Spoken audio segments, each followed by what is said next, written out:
してる大阪駅で君を待ってる人の波に飲まれそうでドキドキして心が躍る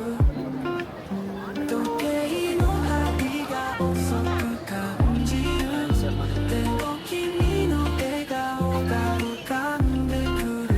手をつなげたらどんな感じだろうこの瞬間が永遠であってほしい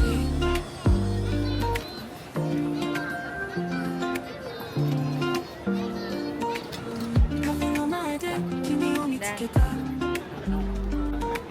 笑顔を見せてほっとしたんだ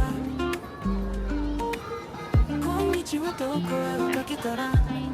照れくさいけど嬉しさが溢れる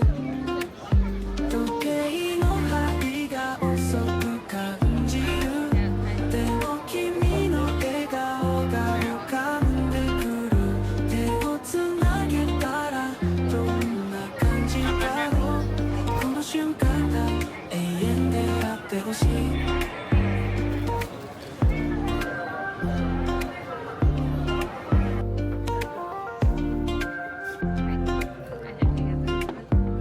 この瞬間が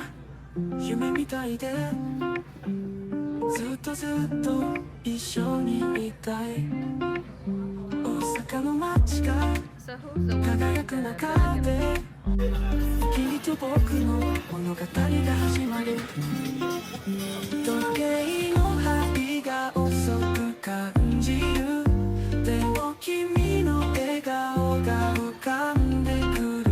手をつなげたらどんな感じだろうこの瞬間が永遠であってほしい